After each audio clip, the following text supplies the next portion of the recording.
Well, yesterday before going to sleep, I had this idea to answer the worries of a friend that I have who is in his late 20s and is worried about still being a virgin.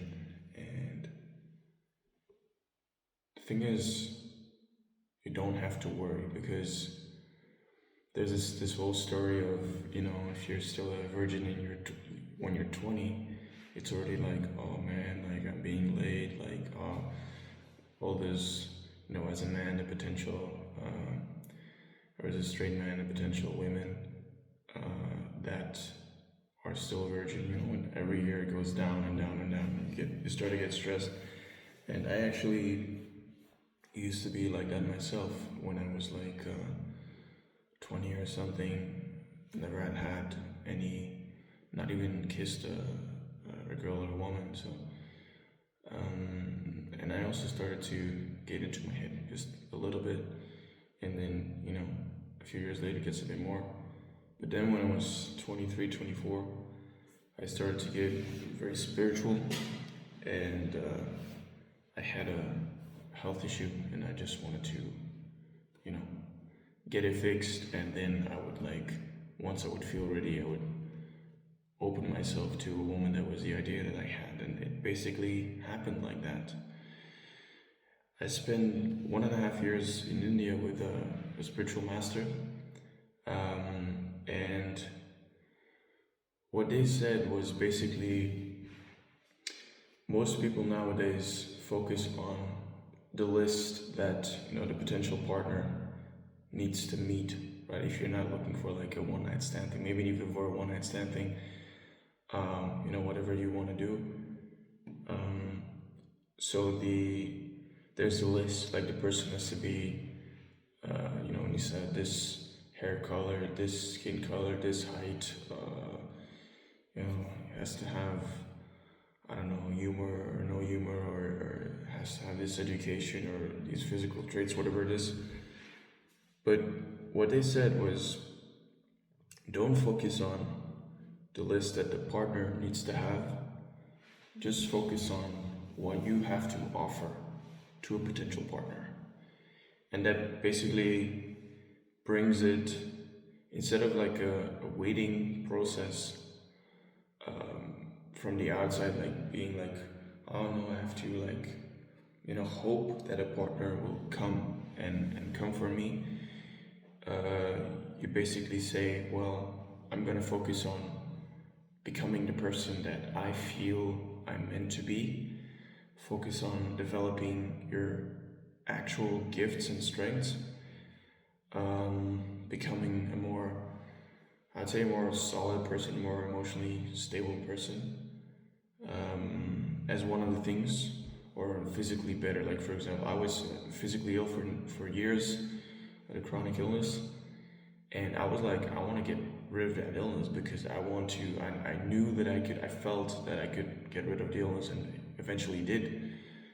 And I was like, I want to bring health and strength to the relationship and emotional stability.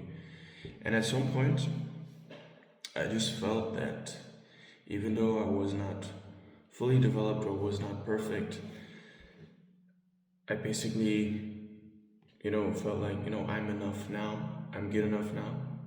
And if a woman comes into my life now, I want to take this step and approach her and see what comes out of it, right? And that's basically what I did. And I felt so ready to, be in a relationship without needing it at that point, that actually the first evening that I decided to go out with the idea of potentially meeting a woman, I actually met my girlfriend on that just first evening. And then, of course, I also at some point lost virginity, and you know, and the thing is, once you just focus on, I don't know, like yourself, like just being at peace with yourself, accepting yourself, or even coming to the point of loving yourself to some extent at least, accepting who you are, where you are in your life now. I mean, I met my girlfriend when I just had a terrible accident. I burned 22% of my body. Like, my body is full of scars. Even today, it's a bit better than how it used to look at the time, but I was physically very unwell actually. But I knew that it was going to be temporary and that my mind was not, weak or like, my mind was not, oh no, in self-pity because I had this big accident. No, I was actually like, okay, well, it's a bit uncomfortable. Burn treatment is a very long treatment. It's quite intense, but I knew I was going to get through it. And so I was going into the potential relationship with quite a lot of confidence. And I feel that, yeah, just if you just look at yourself, like, what can you offer? And if you feel it's not that much, you can ask people around you, like, what can you offer as a person? Like, what are you good at? Like, are you, for example, a very, I don't know, like a very skilled person in a way? Are you a very loyal person? Are you a physically very fit person? Whatever it is that you can discover about yourself by doing some introspection or by asking other people, friends, family, whatever it is. Just try and get to know yourself better. And also, like, I mean, talking about self-improvement is very dangerous because self-improvement usually comes from the feeling of a lack. And even though there's some merit to self-improvement, I feel it can be very dangerous and it can be this endless loop. But what I feel is that instead of focusing on self-improvement, you could focus on what you could call self-realization, self-actualization, whatever you want to call it. The way that I would define that is just getting closer to yourself, getting closer to becoming the person that you feel you are, which in my experience is basically like an endless journey. But the moments in my life when I was focusing on trying to become that person, it was actually not that much about trying, but rather about stopping the trying. Because trying, if you're trying, like, there's a writer who passed away, like, I don't know, like 30 years ago, 32 years ago, I think it was 94, I think it was Charles Bukowski, American writer. And he said, don't try. And I'm not going to go into details about what exactly he meant, but one of the things that I took away from it is that if you don't feel that something is meant to be, if you don't feel that a certain skill is meant for you to develop it within yourself or a certain trait, then don't even try to do it. Like, there's so many people that, for example, they push themselves to do a certain sport or to like go to the gym, but they hate going to the gym. Like, it's never going to be easy to be consistent with that. You have to push yourself and discipline yourself. Maybe just you like dancing. Maybe like, I don't know, whatever it is, you like running, or you like playing tennis, or I don't know, whatever it may be. Like, for example, I love going to the gym. Like, for me, going to the gym is a treat. Like, at the beginning when I was just starting, I had to basically, because I was very weak after the accident, I couldn't do much. Only now, like, I've been going to the gym for almost a year right now, but in the first 7 months or 8 months was just rehabilitation. Like, I could not really do much. Like, I could literally do like 3 push-ups against the wall, and then my workout was already over. Like, it was quite crazy. But so basically, what I was saying is, for me, like, going to the gym is a treat. I don't have to push myself in. The same goes for certain traits within yourself. Like if you feel that something is naturally coming to you, then you don't really need a lot of discipline.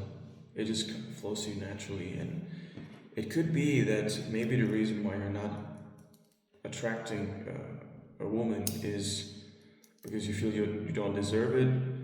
Um, but it could also be because you're actually not really, you know, getting closer to being your true self, and that the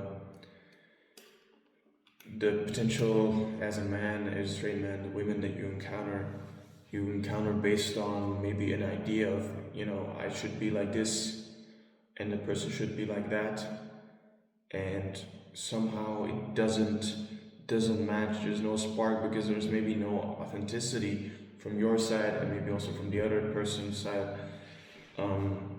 And I think that if you try and take on the process of becoming yourself and looking at yourself and trying to be yourself more authentically, and also start to respect yourself, appreciate yourself, a certain confidence will start to come up.